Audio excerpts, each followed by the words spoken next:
So, Casey, about a month ago, we asked our listeners to send us examples, stories, anecdotes from their use of generative AI at work. That's right. Kevin, we spend so much time on the show talking about AI, what the companies are doing, what products they are making, how it might change the world. But honestly, it is a lot more interesting most of the time to just talk to real people about what they are actually doing with this stuff. Totally. So we sent out a sort of call out asking people to send in their stories, and we got just an overwhelming number of them, like more than 100 responses came in from listeners. And to give you some sense of perspective, we normally only get that many emails when we make a grammatical mistake. It's true. Yeah. It's true. Or when I say or like too much. So we went through them all looking for sort of themes or commonalities and just like interesting stories that stuck out to us. And today we are going to talk about them. Yeah. So one of the most interesting things about the responses we got is just how wide the range was of things that our listeners reported doing and experimenting with AI at work. But people also just reported having a lot of feelings about the use of AI at work. Some of them were sort of scared or intimidated by AI. Some of them were sort of delighted by AI and how it helped them do more work or be more productive. And so today, I think we should just give people a taste of that range. And it makes sense when you think about it, Kevin, because this is a general purpose technology. You go to ChatGPT, it is a blank box. You can put anything in it. And so, of course, people are going to have a really wide range of experiences. But that's why I think it's so important to just go in and do that check and try to take the pulse of how people are using this stuff. Totally. So for this segment, we're going to bring you a few short stories that we got from some of our listeners about how they are using AI at work. Some are going to be voice memos that people recorded and sent, some just through the emails they wrote to us. And we're going to just kind of react to and talk about those. And then at the very end, we're going to kind of zoom out and sort of talk about some broader takeaways about some of the patterns that are emerging about how people are or aren't using AI at work. All right. Well, shall we hear the first one? Let's do it. So first up, we have a story of a listener who figured out a pretty creative way to use AI to get a client to make decisions faster. Let's play the tape. Hi, I'm Alec Beckett, a creative partner at Nell Communications, a creative agency in Providence. Now, we have a client who's been really hesitant to make subjective decisions until his CEO has weighed in. But of course, the CEO is always busy and it's very hard finding time on her calendar. So we were seeing timelines starting to slip when Stephen, our director of strategy, came to me with an idea that I really loved. Let's make a synthetic version of the CEO.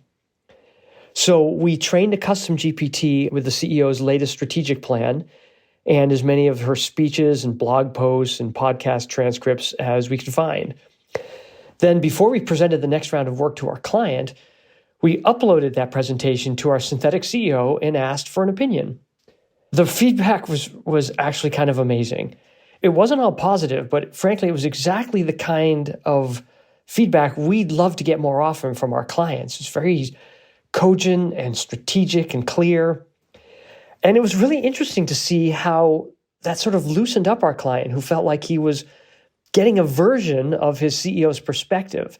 And it seemed to make him more willing to make some of these decisions and keep the process moving forward. It did get us start to wondering, like, are synthetic CEOs the future? I mean, they certainly are cheaper.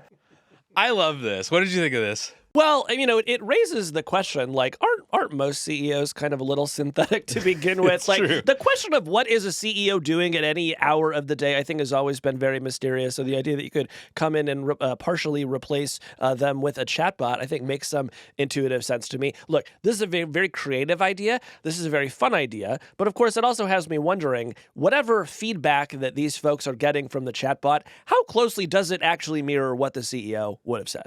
Yeah, so Alec told us over email that he doesn't actually know whether the client ever told the CEO that they made a synthetic version of her. According to him, when they first brought this out, the client just kind of laughed and thought it was a novelty. But once they actually solicited feedback from the AI CEO with the client watching in real time, he says that the client's tone shifted. And He also said that they're now regularly running their work by the synthetic CEO as part of their process with this client. I think it speaks to one of the more uncomfortable truths about this technology, which is that it is often better at doing the kind of work that managers and bosses do than the work of individual contributors. Say more about that. Well, a lot of what managers, especially at big companies, do is kind of synthesizing. It's spotting patterns. It's taking, data from across the company and kind of putting it together and projecting forward in some way. It's this sort of this work of prediction and agglomeration and synthesis that AI is actually quite good at doing. Now, obviously, there are parts of a CEO's job that an AI can't do. A lot of that is sort of leadership and setting the tone and the agenda for an organization. But I think if covering up crimes, exactly. But I think if a lot of CEOs and leaders of big companies are honest with themselves, they'd find that actually maybe this stuff is better at doing our jobs than some of the people who report to us. Here's my thought. My suspicion is that this chatbot probably is not doing an amazing job at mimicking the actual CEO of this company that they're working for. But I wouldn't be surprised if it was like a pretty good median CEO, and it's able to give the median CEO answer. And for folks who are working on this sort of creative work, it is useful to get the median CEO answer, the median CEO feedback. And so for that reason, I say this seems like an interesting tool to put in the toolbox. Totally. It also just opens up a radical new avenue of workplace conflict, which is that if your boss doesn't want to talk to you or hear your pitch and you're trying to get a meeting with them, they'll just be like, well, I'm a little busy right now, but you could talk to my AI clone and they'll give you some feedback on your project. I thought you were going to say the conflict is you go to the real CEO and they hate your idea and you're like, well, don't look at me, the fake version of you. Love this. That can happen too. All right. Next example. Our next voice memo comes from listener Jane Endicott. Jane is a freelance writer. She makes short form video scripts for a media outlet that she did not name. And her story stood out for how she has incorporated generative AI into literally every single part of her job. I do the research, I write the news clip, I write the catchy headline and a banner headline. That all used to be human work, and now it is completely, I have a bot for every single part of my process. I have a bot that my client made that scrapes news articles, so it sends me links. I use another bot on a site called Poe that summarizes the URL. So I'll go to that website, I'll drop the URL into the pot on Poe, and it will summarize that article for me. Then I have a separate bot that creates a catchy headline.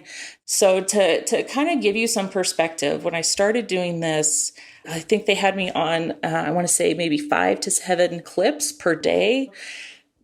Now, with the process that I have, I'm creating 25 clips per day in 3 hours. So something that would have taken me 20 minutes can take me anywhere from 3 to 5 minutes.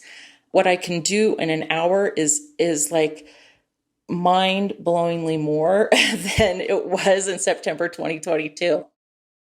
September 22, of course, right before ChatGPT came out. So, Kevin, what do we make of Jane's AI workflow? So I'm impressed by the extent to which Jane has managed to sort of automate certain parts of her job. But I am a little worried because it does sound like she's kind of automating herself out of a job gradually. It seems like if she can sort of give every part of her process over to a bot, eventually the people who employ her might just say, well, why are we paying Jane then? Why don't we just have the bot do the whole thing? I mean, this kind of is the whole question, right? Because I think, if the average manager hears, I'm using AI and it sort of helps me with the first 20 or 30% of every assignment, people say, oh yeah, that's going to make you a lot more productive. That's good. We can sort of focus your attention on more creative matters.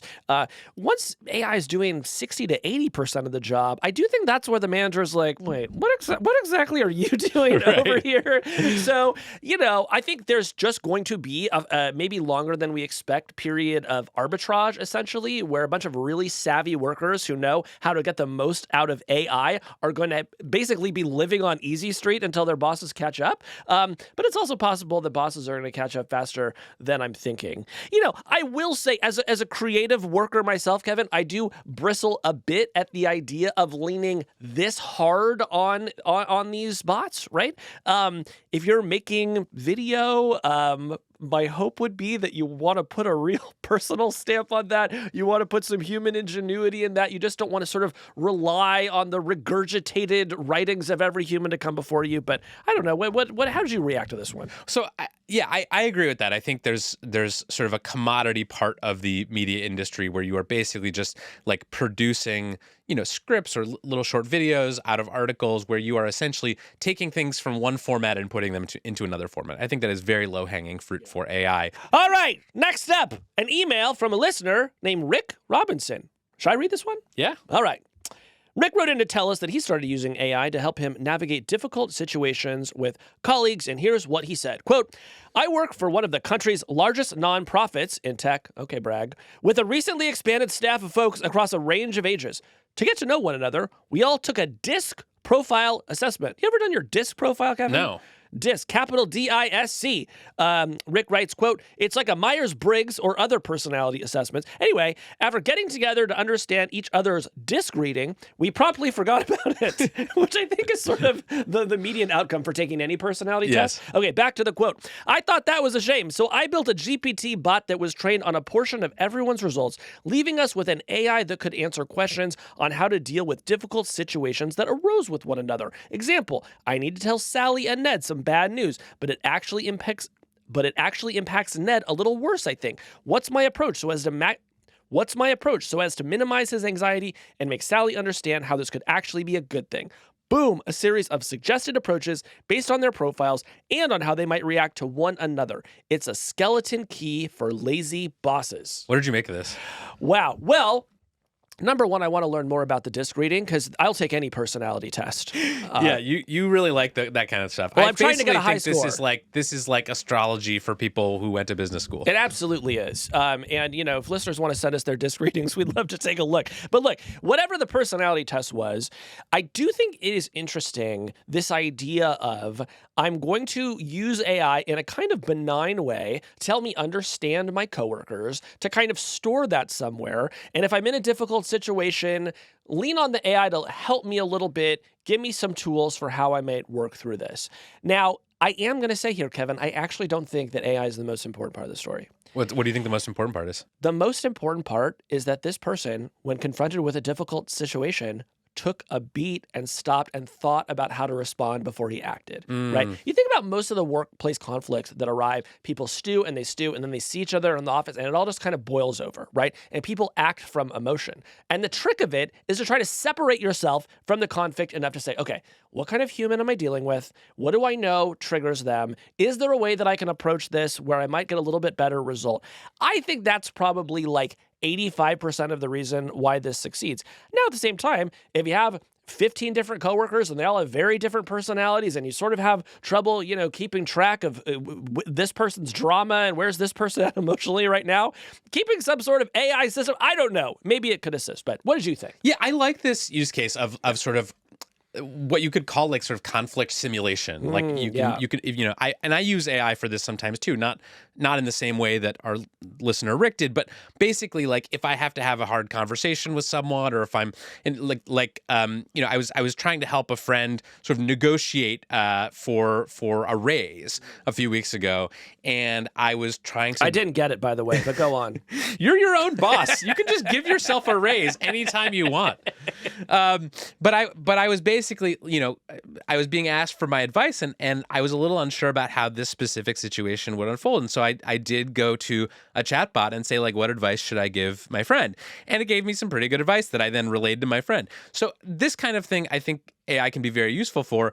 I also think that there's a intriguing potential here, and I want to propose a new product. Okay. Which is Slack simulation mode. Because how many conflicts at workplaces around the world are basically sparked when someone posts something sort of off topic or controversial in Slack, and it totally derails an entire team. Yeah. I think there should be a simulation mode where before you derail a Slack conversation, you enter the simulation mode, you type whatever you're going to type, and all of your synthetic coworkers respond in real time. And so you can get a sense of how mad you are going to make people by posting the thing. And then you toggle off synthetic mode and you go back into real Slack. and you post your thing. This is genius. I love this idea. I also just think it'd be fun for people who work on really small teams like I do to just, have 6 or 7 synthetic coworkers who are dropping funny memes into the chat.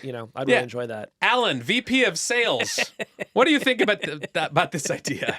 All right, next up, we got a bunch of responses from educators, teachers, even school administrators and principals who figured out ways to use AI in their jobs, and in particular for one of the most painful and time-consuming tasks involved with being a teacher, which is writing evaluations. So here's an experience we heard about from one high school teacher. Hi, Hard Fork team. This is James Deck, Director of Innovation at Franklin School in Jersey City, New Jersey, and I wanted to share how generative AI has transformed my work as a high school design and technology teacher. Writing report card narratives used to take me 20 to 30 hours each semester, but now with the help of the OpenAI API, I've created a tool that extracts all the assessment data from our learning management system, anonymizes it, and generates a draft narrative for each student. Then I review and edit these drafts, reducing my total time spent to about 2 to 5 hours. I've shared this tool with my colleagues, and there's about 10 of us that have been using it. It's been a game changer for all of us. This is so cool. I love this one. Do you like this one too? So I do, with one caveat. So obviously there's a lot of work involved in education that is not directly related to teaching students in a classroom. I would put evaluations, college recommendations, things of that nature into this category. The work never stops for these teachers. Yes, they have so much busy work and paperwork involved with their jobs, and if AI can help cut down on that, I am all for it.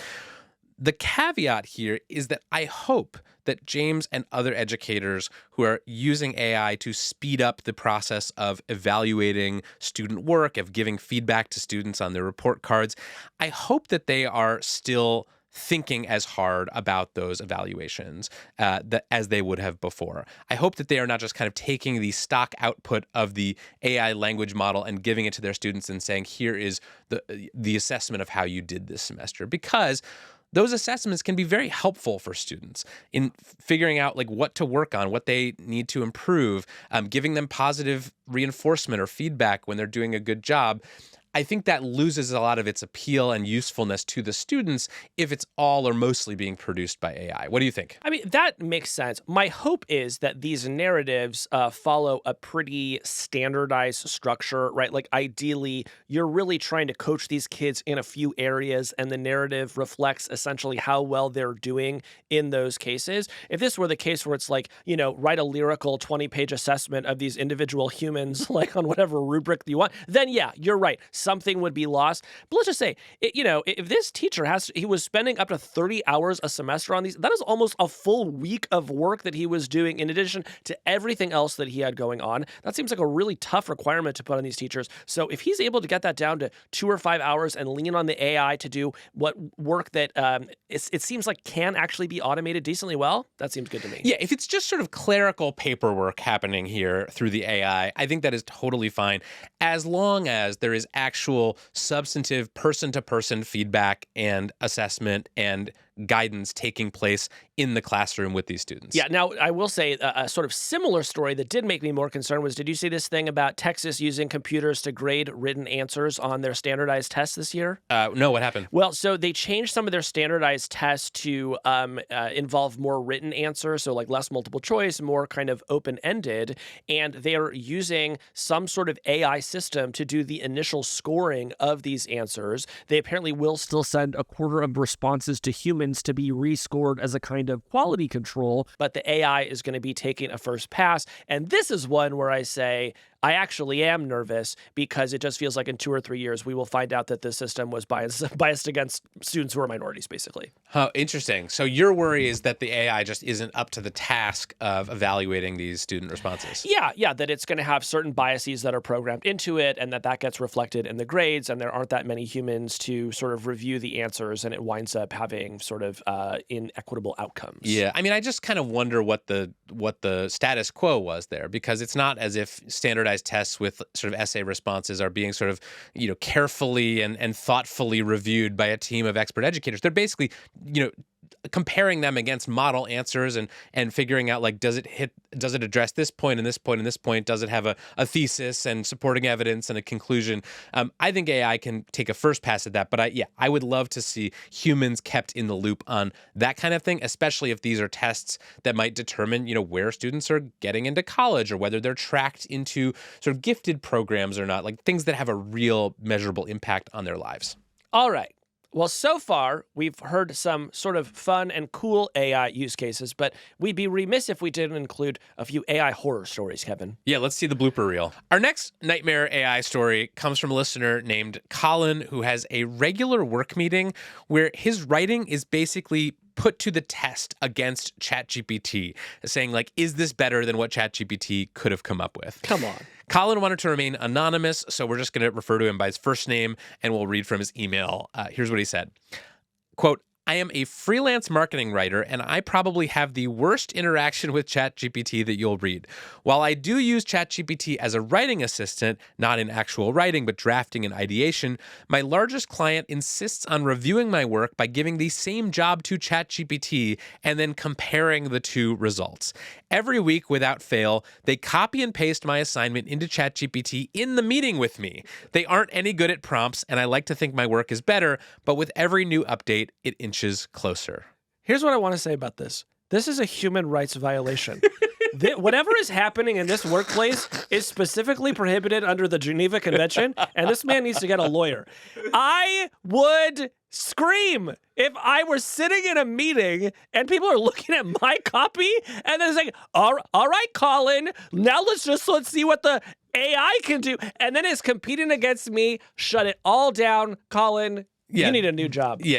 You need to fire this client. This is basically the digital white collar equivalent of like the John Henry story, where you're like racing against the machine, and it is truly dystopian that you would be constantly compared to an AI chatbot that gets better with every new iteration. Also, it's like what is Colin supposed to take from seeing the AI get better? It's like I'm sure he is being as creative as he can be, given the terms of the assignment. I think just seeing your work next to an AI isn't going to suddenly, inspire you to become Shakespeare. Yeah, I think the proper response to this sort of behavior is to write back to whoever is pasting in these ChatGPT answers and say, hey, it looks like you're finding a lot of utility out of ChatGPT. Why don't you do that? I'm going to go work with someone who actually wants a human being to do this. For real. Get out of here. Get out. Knock it off. Yeah. All right. Well, Kevin, if we might do one more, this feeling that you're going to hear in this call reflected a feeling that came up over and over again, which is that so many workers these days are turning to these AI tools because the demands of their jobs just keep increasing and increasing, and they are not getting any more help, right? So a classic story of capitalism, and I want to play this one from a listener named Emma Fairchild Barge. So let's play it. Hey, Kevin and Casey. I'm a senior manager at a technology company living in New York City. What I see in my daily life and across my peer set too is a massive feeling of workplace overload and being asked to do too much with too little. The context across many industries here is that most professionals have experienced significant layoffs without backfill. And then we add to that the typical corporate calendar is filled with 6 to 7 hours of meetings daily, the result of which is often a long to-do list of tasks that come out of the meeting. The sheer volume of work expected of employees is astonishing and completely unrealistic. What I find is that AI can be a lifeline to kickstart projects when workers are mentally drained and facing incredibly tight deadlines. I think what we'll see in the future is a better use of AI to right-size the workload of professionals struggling to stay afloat. What do you think about that? I mean, it makes me really sad. I have to say, I feel like I've been lucky in my life that I have not had managers who truly gave me more than I can handle for any extended period of time. But of course, you work like 2 days a week. It's like you're basically on European schedule here. I mean, I work a lot, but it's like all on my own terms. Right. I do what I want. I lead a charmed life, but this person's story I think reflects the experience of just a huge number of folks who do not have managers who who are good, who are kind of working them to the bone. And, while I think it's great that this person is able to use AI to reduce their workload and maybe gain a little bit of sanity, my fear is that as their bosses catch on, AI actually starts to become an excuse to give them more work. Yes. Right? It's like, you actually should be more productive because now I know that you're doing the first 40% of every assignment in something like ChatGPT. What do you think? Yeah, I think the take that our listener has here is the optimistic take, which is that this technology is going to help stressed out, burned out workers sort of speed through their excessive workloads and basically come to a more balanced place at work. I think the pessimistic take is that what you're saying is true, that as soon as this technology becomes truly useful for improving efficiency, managers, bosses, people who run companies are going to say, well, if you had 10 meetings before, now we're going to give you 20 meetings because you're going to use AI to get a bunch of stuff done faster, and they're going to sort of raise their expectations. And actually, I was thinking about this because I was reading a study recently that was done by Accenture, the consulting firm, where they basically surveyed workers and bosses about their feelings about generative AI in the workplace. And one of the surprising things that stuck out to me was that there was a huge disparity in how workers and bosses answered questions like, or responded to prompts like, I am concerned that AI may increase my stress and burnout. So 60% of workers in this survey said that that was their concern, that AI was going to make them more stressed and burned out. Only 37% of bosses felt that way. So you have a situation now, I think, where a lot of managers and people who run companies, people who get excited about AI as a productivity enhancer are thinking, this is going to make everyone more productive. They'll be less stressed out. They'll be less overloaded. And workers, meanwhile, a lot of them are saying to themselves, wait a minute, that just means that my boss is going to expect more of me, and that's actually going to increase my stress rather than decreasing it. Well, I'll be very curious to see how this one plays out, and I hope that we continue talking to our listeners about those moments at their workplace. Like, is there going to be a moment when you first realize that your boss does actually expect more now that AI chatbots exist? We would love to hear those stories. Yeah, and it speaks to one of these central themes that kind of emerged out of not just sort of the literature so far of what we know about generative AI at work, but just our listener stories, which is that there are sort of two trust problems with AI at work right now. The first is trust in the technology, right? There are a lot of reasons that people still don't trust this technology. It gets things wrong, it makes things up, it causes embarrassing errors in sort of client-facing work. But I think there's also a trust problem between people. That is sort of being illuminated and exposed by this technology, which is that workers don't trust that if they use this stuff, their bosses will consider them valuable and, allow them to be more productive without just piling more work on. Bosses don't trust workers to not cut corners and sort of, automate themselves into a very easy job. And so there's just kind of this mutual unease and distrust that I think is happening at a lot of workplaces right now, spurred by this technology. That's really interesting. What do you think workplaces should do about that? So one thing I think it could be helpful just as a first step is just to bring this discussion out in the open, right? I think at a lot of companies right now, these discussions are happening sort of in private sort of side channels around the water cooler, maybe disappearing at some meetings. Signal chats. Yes, but I think there's a real value in just sort of putting this all on the table, saying, hey, this technology exists. What is it good for? What is it not good for? How can we use it? And how should our jobs change as a result? And I think involving not just senior managers, but everyone at a company in that discussion is a really important piece. I think right now a lot of companies are trying to kind of implement these top-down rules for how we are going to use AI in this workplace. And I think it should be a more organic bottom-up process where everyone from individual contributors all the way up to the CEO feels like they have a voice in that conversation. Very interesting. So those were incredible and illuminating stories. Thank you to all of the forkers who sent in examples of AI at work. We love our listeners and their very thoughtful submissions. Yeah, those were really great. Hey, that's the end of this clip. If you liked what you saw, head on over to our page and subscribe, and you can get the full podcast. We do a show like this almost every week on tech and the future. Head on over there now and subscribe.